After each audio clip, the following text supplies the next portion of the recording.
Avui hi hauria teca. I, si t'has de dir la veritat, Xavier, fem-li l'aplaudiment al Xavier de bona tarda. Hola.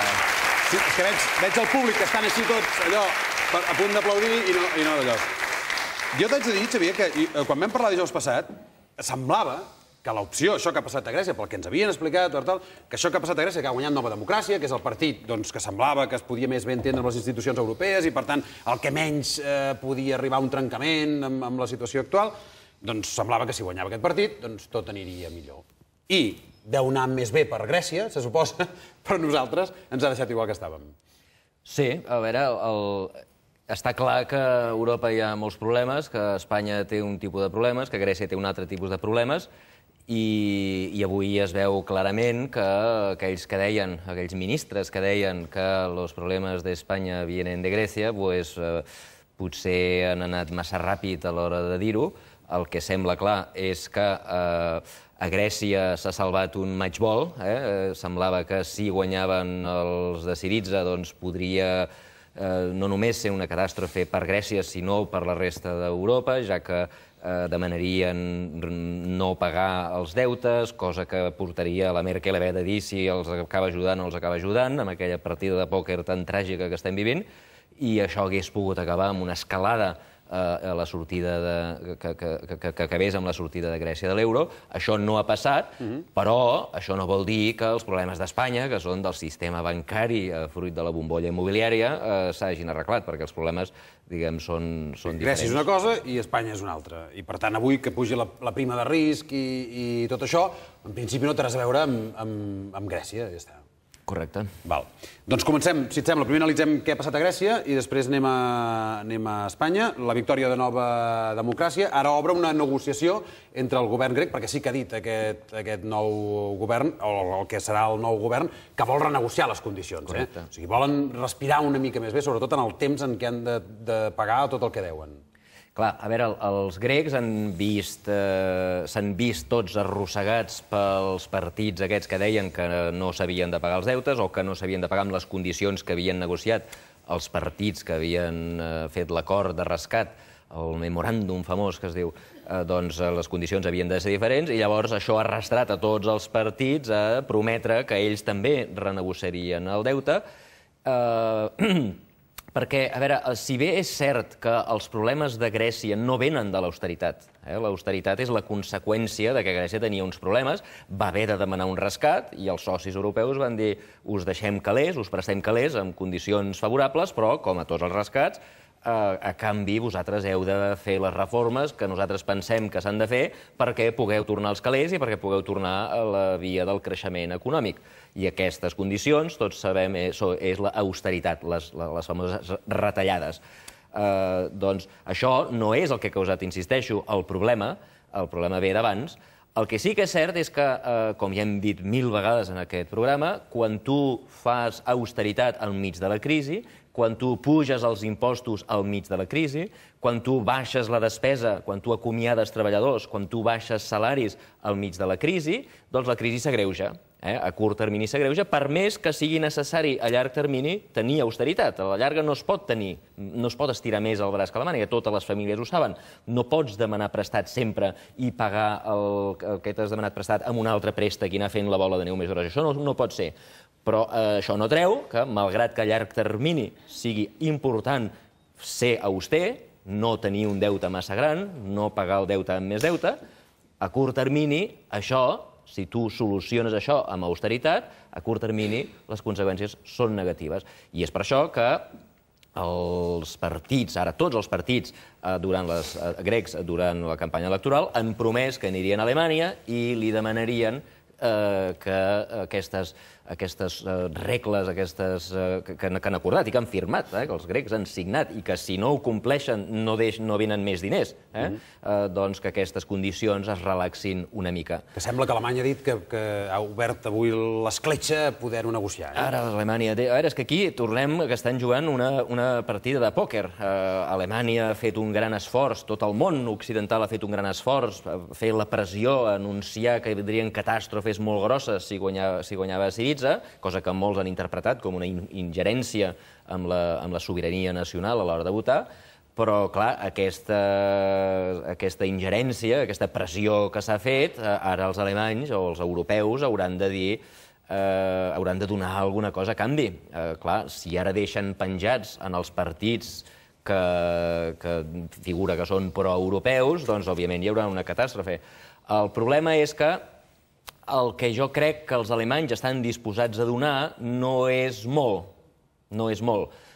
Segurament el que faran serà donar, diguem, en lloc de tornar als calés en anys determinats, doncs ho posposaran un any. Aquests objectius de dèficit que nosaltres també tenim, objectius de dèficit de 3% el 2013, doncs ho posaran el 2014 o 2015, cosa que donarà una mica d'aire en el govern grec, però potser no seran tan generosos com per fer el que potser haurien de fer, que és ajudar a fer les reformes, ajudar amb diners a fer les reformes de productivitat que es necessiten, a fer les infraestructures que es necessiten. Potser no faran això, i si no fan això, si segueixen amb l'austeritat, encara que una mica menor, el que passarà és que la crisi s'agreujarà. I com que la crisi s'agreujarà, la imatge dels partits aquests que formin part del govern es deteriorarà a favor dels que es quedin fora, que segurament serà Syriza. És possible, no ho sabem, que els dos partits que formin el govern, o com a mínim dos dels partits que formin el govern, seran Nova Democràcia i els socialistes, el PASOK, i que entre els dos tindran majoria, però no serà un govern molt sòlid. És com si aquí s'ajuntessin el PP i el PSOE, per entendre'ns, vull dir que han sigut enemics tota la vida. Exacte, s'ajunten, però clar, els del PSOE, els socialistes, veuran que els altres socialistes més radicals que es queden fora els hi van menjant els vots. Les enquestes aniran dient que a mida que tu vas fent austeritat, la crisi va empitjorant, més gent se'n va al carrer, més funcionaris els hi baixen el salari, i, per tant, els vots que van cap a Syriza seran cada vegada més, els socialistes ho aniran veient, i és possible que d'aquí 5-6 mesos, un any, 2 anys, doncs el govern no aguanti més, igual que ja va passar amb el govern del Papandreou. Recordeu, el 2009 Grècia ja estava ficada en aquesta crisi. El 2009 va guanyar el Papandreou amb majoria absoluta.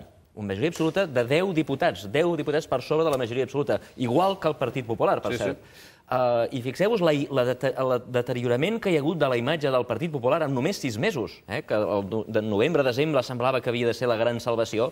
Ara ja hi ha molta gent que està dient, escolta'm, canvieu-los perquè són uns incompetents. 6 mesos. Doncs això també pot passar a Grècia. A Grècia, l'anterior govern del Papandreou, com estava dient, es va deteriorar en 2 anys, tenien majoria absoluta i en 2 anys els van fer fora, perquè la crisi es va anar agreujant. Això, segurament, hi ha la possibilitat de que això, si no es canvia molt les polítiques, acabi passant a Grècia, i, per tant, l'únic que hem aconseguit és posposar la catàstrofe 6 mesos, un any, no sabem quan, però no s'ha solucionat el problema. Diguem, en termes tenístics, hem salvat la pilota de matchball, hem salvat el matchball, però sabeu que quan hi ha matchball i el guanyes, quan et fan un matchball en contra i tu el guanyes, el partit no s'acaba. Has de tornar a secar i si et guanyen tornes a haver-hi matchball. Però en qualsevol cas diríem que de totes les opcions que podien passar aquesta, era la millor, diguéssim, per respirar una mica, vaja, almenys. Era de guanyar temps. Sí, era la que ens dona una mica de temps, perquè pot ser que la cosa s'agreugi molt, però també pot ser, bueno, no sé, intento mirar-m'ho des del punt de vista una mica optimista, que també pot ser que sigui que la cosa millori, no sé. És possible que la cosa millori, és possible que el que hem de veure els europeus... El que hauríem de pensar és si el malalt fa 2 anys que li donem unes medicines i continua igual de malament, potser que li canviem les medicines, que no sé si són aquests 120.000 milions d'euros que l'Hollande diu que es poden aportar per ajudar justament a l'economia productiva. No sé si és això, o no sé exactament què és, però que alguna cosa s'hauria de fer. Sí, a veure, ja sabem que aquí hi ha 2 escoles de pensament. Una és l'Alemanya, diguem, l'austeritat per l'austeritat, l'Alemanya, diguem, gairebé religiosa, que diu que si tu ets auster i fas, diguem, et sacrifiques, doncs automàticament et vindrà el bé, no? Això clarament, diguem, no funciona. No hi ha cap teoria econòmica que digui que si tu, insisteixo, redueixes despesa i augmentes impostos, és a dir, si fas aquesta austeritat al mig d'una crisi, no hi ha cap teoria econòmica que digui que la crisi no s'agreuja. Encara que sigui veritat que a la llarga és bona l'austeritat. A la llarga és bo. A la llarga, cap govern del món, per més que ens haguem pensat que el contrari era veritat, cap del govern del món pot viure estirant constantment més el braç que la màniga. No es poden tenir dèficits constants, no pots demanar prestat per pagar els deutes i l'any que ve demanar prestat encara més per pagar els deutes i els interessos dels deutes, que és el que hem estat fent, que és el que molts països han estat fent durant molt de temps. Això és veritat. Però també és veritat que a curt termini l'austeritat és perjudicial. I, per tant, si seguim amb el curt termini, en aquest curt termini, en els propers mesos amb aquesta política, la situació grega empitjorarà. No hi ha més. Segur que empitjorarà. I el problema és que, malgrat que a la llarga potser és bo, potser és veritat que Grècia acabi millorant, a la curta s'han d'anar als mercats a demanar prestat, a curt termini hi ha eleccions, i és possible que no arribem mai en aquest llarg termini maco en el que l'austeritat ens porta al bé, perquè a curt termini hi ha aquests problemes. I si és veritat que l'únic que hem fet és xutar la llauna uns metres més cap enllà i d'aquí uns metres ens la tornarem a trobar, doncs recordeu que, és a dir, d'aquí uns mesos ens la tornarem a trobar, recordeu que ara ja, a poc es van apropant les eleccions alemanyes. D'aquí un any, Alemanya té eleccions. I si Alemanya té eleccions i la Merkel vol guanyar, recordeu que si bé és cert que aquí, a la perifèria, estem cada vegada més fatigats amb l'austeritat, allà estan cada vegada més fatigats amb el posar calés en un fons perdut. Perquè a mesura que passi el temps podrà ser menys generosa, per exemple. Exacte. Per tant, jo crec que ara és el moment en què Europa ha de demostrar si realment es creu això de l'euro o no. Perquè, si no, l'únic que passarà és que han guanyat 6 mesos. D'aquí 6 mesos, Alemanya tindrà molta més pressió per no ajudar ningú, perquè venen les eleccions. Òbviament, la Merkel voldrà guanyar les eleccions. El sentiment popular a Alemanya cada vegada és més antieuropeu i, sobretot, més antirescat. I li costarà. Ara és el moment, si no d'aquí 6 mesos, jo crec que serà més complicat. Això és el que passa a Grècia i en el cas espanyol, que ja diem que està separat. Una cosa és el que li passa a Grècia i l'altra cosa és el que passa aquí. Bueno, està separat. Avui s'ha demostrat que està separat, perquè fins ara deien que la prima de risc estava on estava, a l'estratosfera, perquè Grècia hi havia d'haver eleccions i tal. Però hi ha hagut eleccions, han guanyat els bons, teòricament, i rècord del món de prima de risc. Avui és curiós per això, perquè, clar, es dispara el prima de risc i els ministres aquests que abans deies que deien és que això tot està en funció de Grècia, tot està en funció de Grècia. Quan Grècia es decideixin, llavors aquí ja ens millorarà. Avui hem vist el ministre Montoro, que ja reconeixent que aquí la cosa continua sense anar bé, feia una crida, no sé si dir-ne desesperada, al Banc Central Europeu. Los mercados financieros no relajan la presión sobre Europa, no relajan la presión sobre España.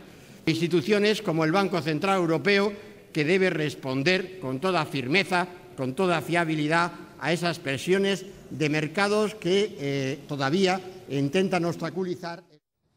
O sigui, ara representa que demanem al Banc Central Europeu que no pot permetre que aquestes pressions arribin a sobre d'Espanya, però fins ara no ho havíem sentit, això, tampoc. Bé, això jo crec que és una nova demostració... Una crida tan pública, segur que no. Tan pública ara de cop i volta que ens han d'ajudar, bueno, si fa un moment estàveu dient que no. És una nova demostració que aquest govern va perdut. Aquest ministre que dèiem abans, que fa 4 dies, o sigui, el dijous de la setmana passada, el ministre d'Economia, el senyor De Guindos, va dir que la prima de risc tan alta era insostenible, però que tranquils perquè la culpa de tot això és Grècia.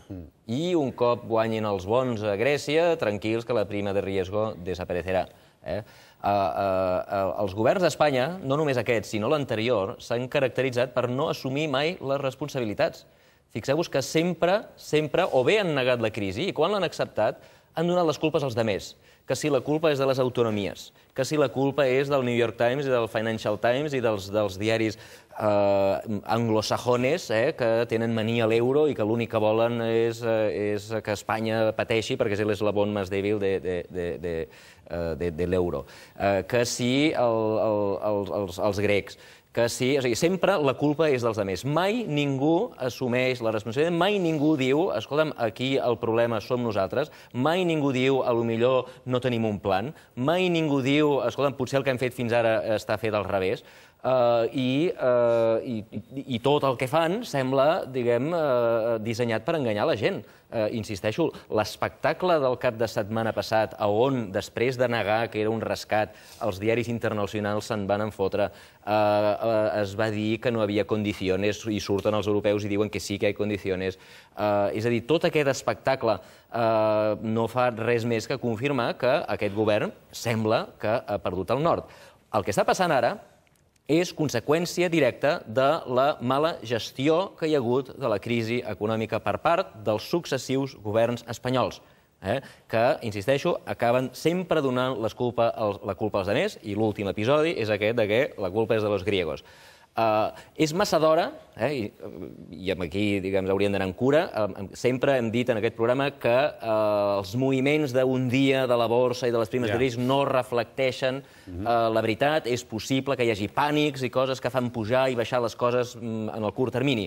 A la llarga, la borsa i les primes de risc reflecteixen la veritat, les primes de risc i la borsa reflecteixen la veritat, però a la llarga, en el dia a dia no. I per tant, el fet que avui la prima de risc s'hagi disparat i que la borsa hagi caigut no vol dir encara que el ministre de Guindos no tingui raó. És possible que la prima de riesgo fuera causada per la crisi griega, però d'entrada sembla que potser no. Vull dir que potser el problema era Espanya. En qualsevol cas, baixi o no, acabi baixant o no acabi baixant la prima de risc en les properes setmanes, el que està clar és que Espanya té un problema bancari que no s'ha arreglat.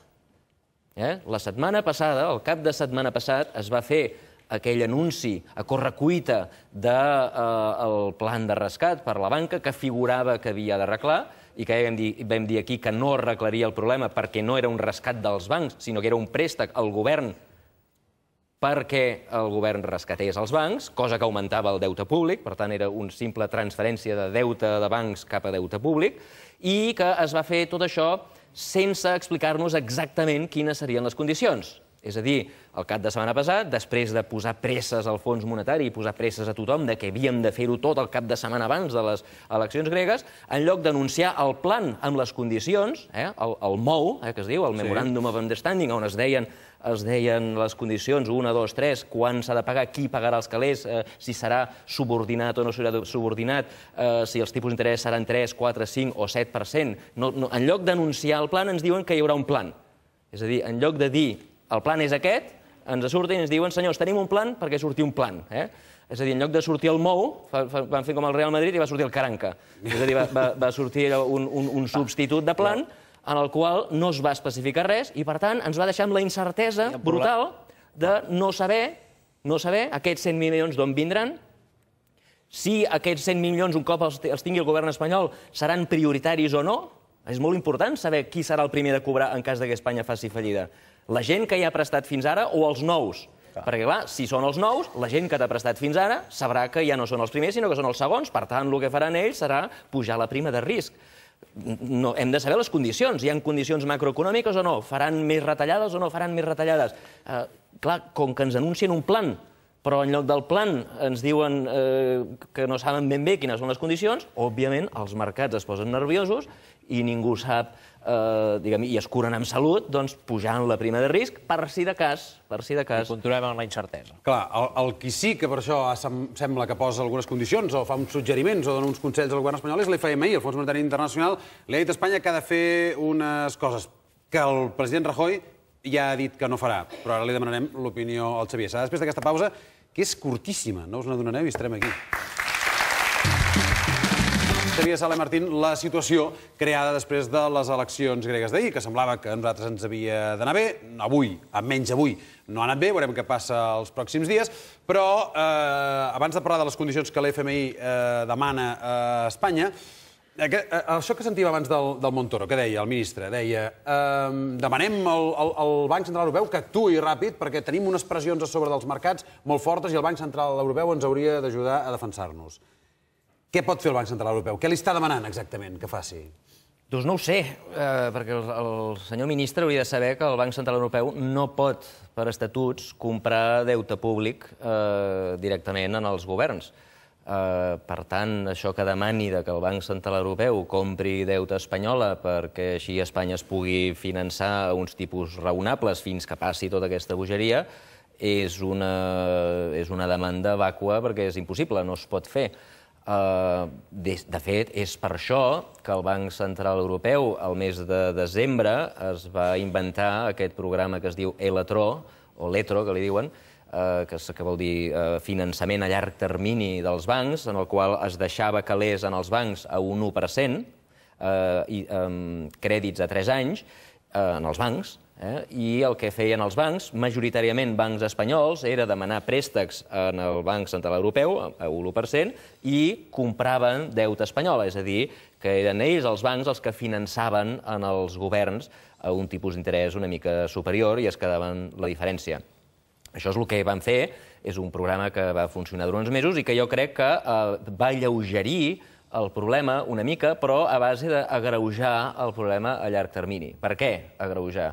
Doncs perquè sabeu que el problema que hi ha ara mateix a Espanya és aquest cercle viciós en el qual el govern ha garantit que els bancs no faran fallida, però els bancs són els que són propietaris del deute espanyol. De manera que si un banc fa fallida, el govern l'ha de rescatar, per tant, el deute del govern puja, però si és Espanya, el govern espanyol, el que ha de ser rescatat, els que pringaran, els que es quedaran la quita són els bancs espanyols, cosa que després farà que el govern hagi de rescatar. És a dir, hi ha un sidral aquí al mig, un sidral incestuós entre bancs i govern, que és complicat. Doncs bé, el programa aquest, LETRO, el que ha fet ha sigut que els bancs espanyols demanessin prestat en el Banc Central Europeu i li prestessin en el govern espanyol, cosa que ha fet que encara tinguin molt més deute espanyol.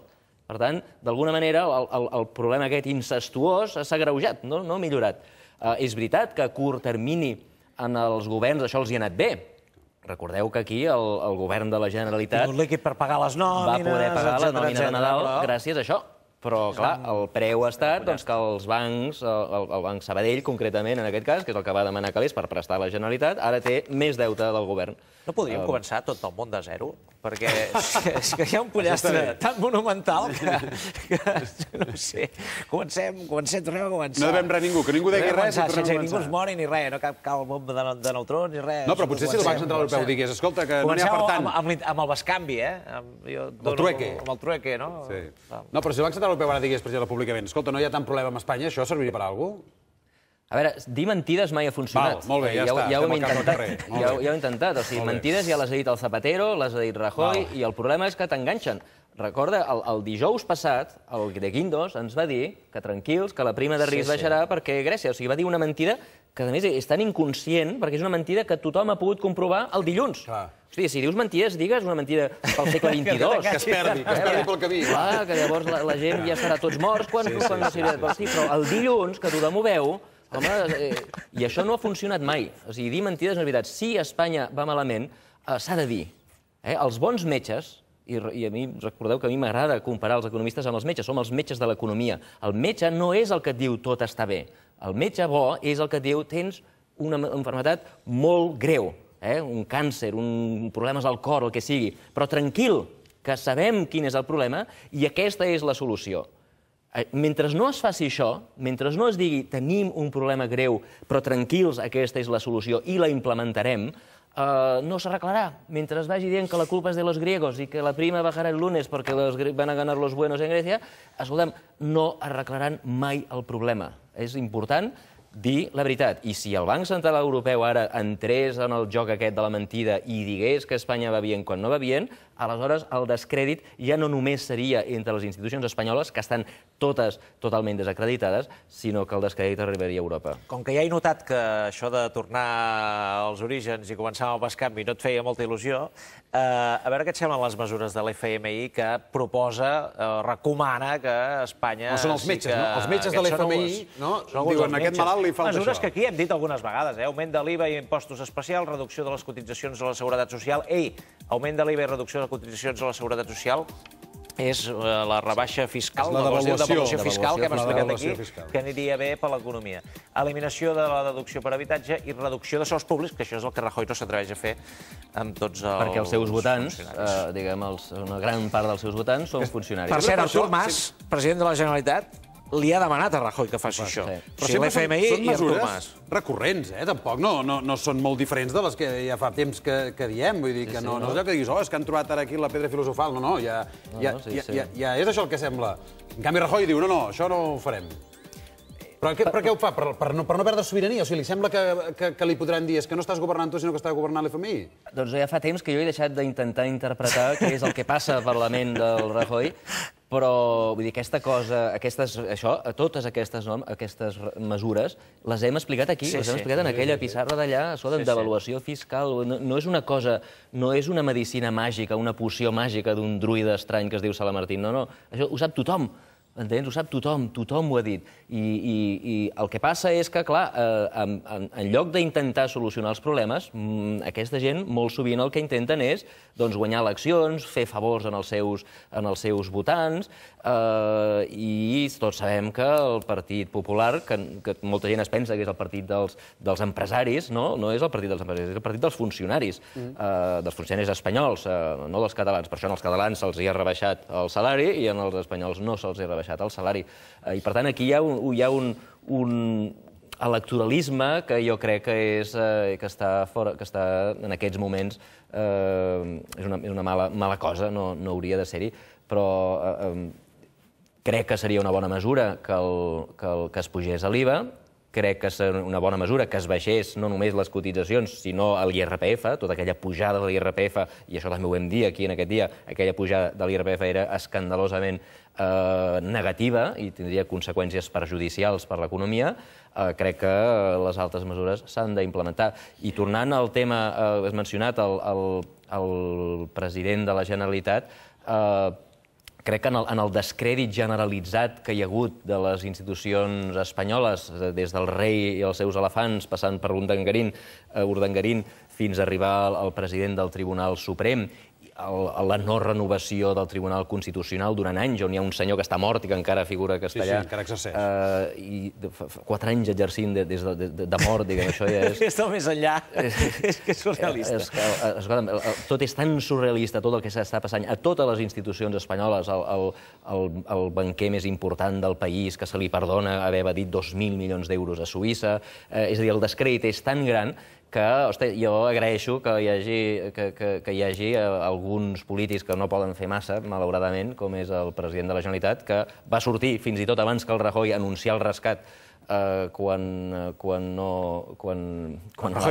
l'altre no només no havia sortit, sinó que deia que no sortiria perquè no era gens important, i que els catalans siguem seriosos en aquests moments de disbauxa generalitzada, reconforta perquè realment és graciós i a la vegada penós llegir la premsa internacional i com el món es catxondeja, se'n riu a la cara d'aquestes autoritats espanyoles. Ara el president Rajoy el tenim a Mèxic, està a Los Cabos. Los Cabos és un centre turístic d'alt standing que hi ha a la Baixa Califòrnia, ha arribat amb la seva dona i, en fi, amb alguns membres del govern per participar a la reunió del G20. Clar, Rajoy ve en aquesta reunió, acaba de dir que no complirà el que li diu l'FMI i ara es presentarà aquí i dirà que que Europa ha de ser més forta, que ha de tendir a la unió fiscal, a la unió bancària i tot això, però clar, suposo que li diran, bueno, escolti, vostè demana molt, però vostè no accepta res. Servirà per alguna cosa la presència de Rajoy aquí, o vaja, la reunió del G20 en general? No. La reunió del G20 ja fa molts anys que no serveix de res. El G20 al final faran una gran declaració de principis, cada vegada que es reuneixen fan una gran declaració de principis que no serveix per res. Tots ja no necessitem grans declaracions de principis de que els governs faran això i s'ha de demanar la gran unitat i les grans demandes, i tot això no serveix per res. El que s'ha de fer és, d'una vegada per totes, prendre mesures. Tots sabem quines han de ser, tots sabem què han de fer els alemanys, tots sabem què han de fer els de la perifèria i que es deixin de jugar aquesta partida de pòquer nefasta que ens està arrastrant a tot. i que deixin de jugar a dins dels països, que deixin de jugar els partits a dins dels països, que deixin de jugar els jugadors a dins dels partits, que dins del Partit Popular hi ha gent que està en contra de l'actual govern i gent que està a favor, i els seus jocs ens estan arrastrant a tots, i que es deixin de declaracions, els principis ja els sabem, el que falta és acció i no grans principis i grans reunions. I per cert, en èpoques d'austeritat estaria molt bé que aquests ministres i aquests presidents sapiguessin que s'ha inventat una cosa superxula, que es diu internet, i que permet fer reunions gratuïtes sense saber... Fixa't quin paisatge es perdrien, perquè això de Los Cabos és a la Baixa Califòrnia i no sé si tenim la imatge, però hi ha unes platges paradisíaques extraordinàries que, clar, per videoconferència no pots veure això. I veient això potser arregles el món amb més il·lusió. Això és raó de més. O sigui, quan veus això i veus que la quantitat de gent que aquest estiu no podrà anar de vacances, i a més aquests senyors, els presidents incluïts, han anat amb les dones. O sigui, que no és només viatge de negocis, sinó que segurament es quedaran allà a fer visites. Les dones, vull dir, les esposes o esposos, diguem,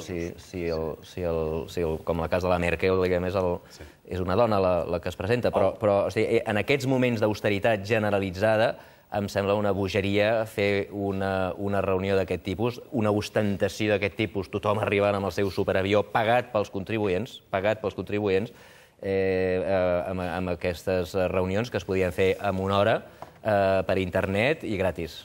Xavier, ara estaràs, aquesta setmana ja no vindràs la setmana que ve, hauran passat molts dies, a veure què passa. Igual la setmana que ve ja, no sé, ja tenim un altre panorama totalment diferent, o no? Sí, no? Les coses estan canviant a una velocitat tan ràpida que de fet per això hem hagut d'avançar aquesta setmana. Doncs a veure què passa, a veure si la setmana que ve ens hi podem parlar que estem una mica millor. A veure. Molt bé. Aquest aplaudiment pot ser Sala Martín. Moltes gràcies, una tarda més.